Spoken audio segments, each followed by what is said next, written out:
Yngwie Malmsteen, probably one of the most influential guitarists in history. His playing literally changed rock guitar and how it's played. His technique not just became the blueprint for neoclassical stuff, but literally all of the shred that you can see online. But there is another part of Yngwie that probably gets mentioned just as much as his playing. And that's the fact that he's got quite a big ego, and that means he can't really keep a singer. Over the 4 decades of his career, he's had some of the best voices in the music business. And yet for some reason, he just can't keep them. And also, you might notice I'm probably shivering quite a bit. It's freezing cold. I've recorded this freaking video like 7 times and it's failed each time. So now I have to literally record at college. And I'm not doing it in front of people inside because, well, that's embarrassing. But anyway, about Yngwie. This isn't a coincidence. It's a pattern. And to understand it, you have to go back to the very beginning. Hey, Vaughn here. If you've been watching this channel long enough, then you'll know that I'm just a kid who wants to talk to you guys about stuff that I love. And I want to do that for the rest of my life if I can. And that's where you guys can come in and help. If you're subscribed, thank you so much. But a way that you can help me especially more is by joining my Patreon. It costs £2 a month. That's literally 6p a day. And it makes me a very happy boy because I get to talk to you guys a lot more. All the money I make off Patreon goes straight back into videos, try and make them as good as I possibly can. The link's in the description of the video. Thank you very much, and I'll leave you back to future Vaughn, past Vaughn.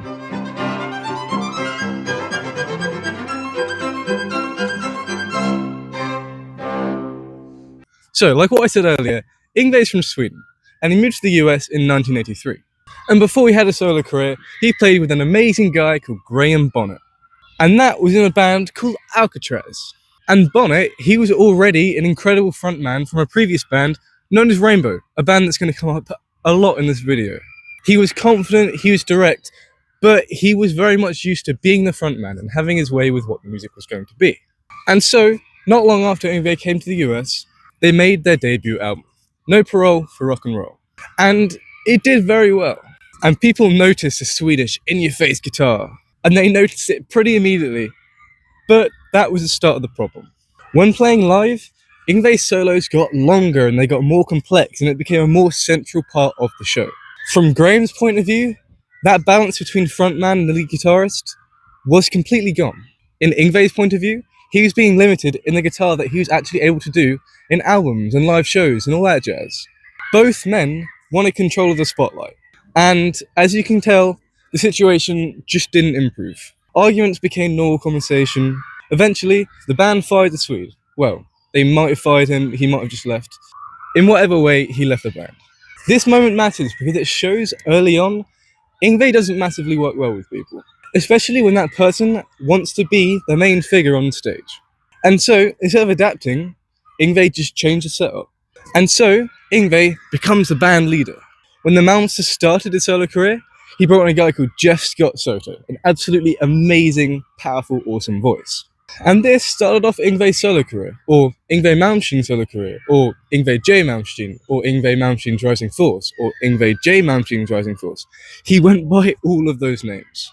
With Jeff Scott Soto, at least to begin with, it looked really ideal.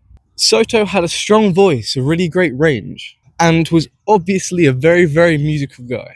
Even just that entire era of Yngwie's, albums like Trilogy with Mark Bowles as singer, it's just amazing. Trilogy is one of the Yngwie albums I can easily recommend to anybody who wants to get into them. But this era had real song structure. It felt like, a real group effort, as opposed to just a massive guitar showcase. And Soto, he fit this music really, really well.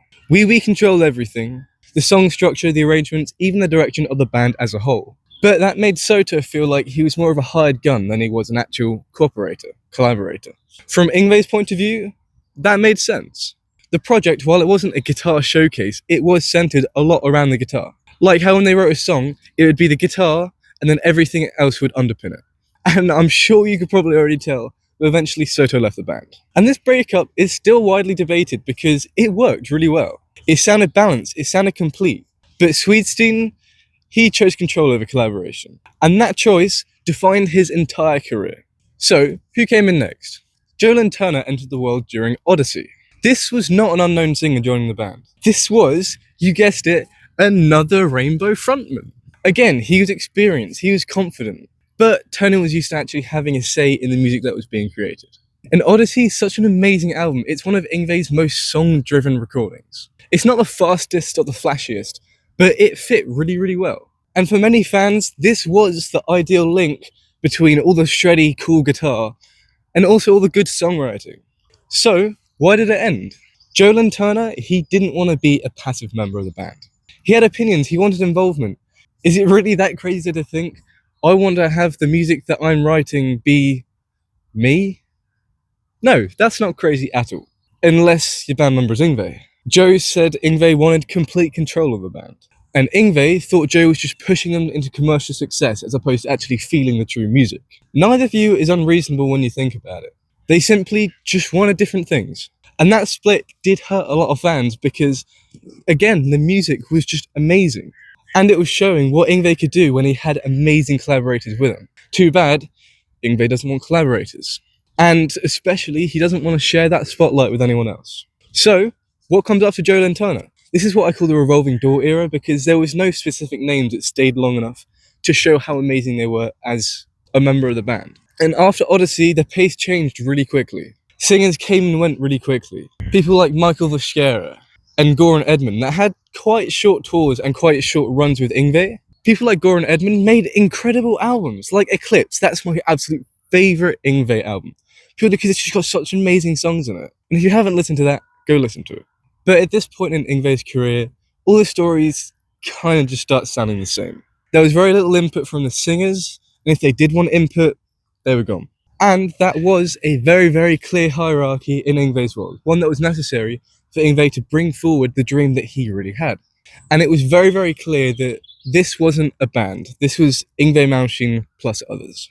And the truth is, Yngwie just can't work with singers. But then a guy called Doogie White showed up. I love the name Doogie. He was, again, another former rainbow singer. And he was comfortable with the hierarchy that Yngwie made, at least from what I've heard. There was no public fallout or business between them. The sun has just come out. Oh my god, that's blinding. But Doogie knew that he was just joining Yngwie's world as opposed to trying to create a world with Yngwie. But after Doogie White, Yngwie kind of got the message that him and singers didn't mix. So what's the next logical step? A, B, or C? Wrong. Yngwie took up the singing himself. Eventually, he just removed the issue entirely. He started handling vocals himself. And this wasn't about Yngwie being a great singer or even becoming a great singer. It was about just removing that friction so he could actually release the music that he wanted to release without having a competing personality or a spotlight. And from then on, he's just kind of gone between people. Like I saw his keyboarder singing in one of his live shows. But through all of his singers, you have to admit, they all had incredible, incredible voices, and they made incredible, incredible music with Yngwie, even if it was quite short-lived. But this isn't a story about villainy or evilness. Yngwie, he's not a bad guy, but he sees himself as a composer in the traditional sense. He sees himself as the first violinist in a massive orchestra of people, underlying his amazing playing, and quite frankly, virtuosic playing. Virtuosic? Virtuosic.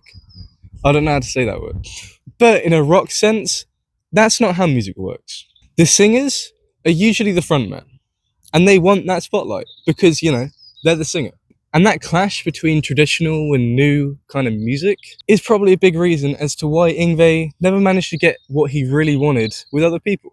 And let's be real, his influence is absolutely undeniable, and you can't say that Yngwie wasn't one of the greatest guitarists to ever live. And the music that he made along the way through meeting all of these amazing singers was amazing. But it's a good example of increasing creativity in one person means controlling the freedom in another. And there is a beautiful balance that you can find in that. And Yngwie was always willing to take that risk so he can show his true vision. So, let me know what you think down below. Do you like Yngwie's music? Do you think he's way too egotistical? Or do you think what he did fit his music perfectly well? And also, let me know what your favourite song is down below, or favourite album. So remember, like, subscribe, join the Patreon, and I'll see you in the next one. Bye-bye.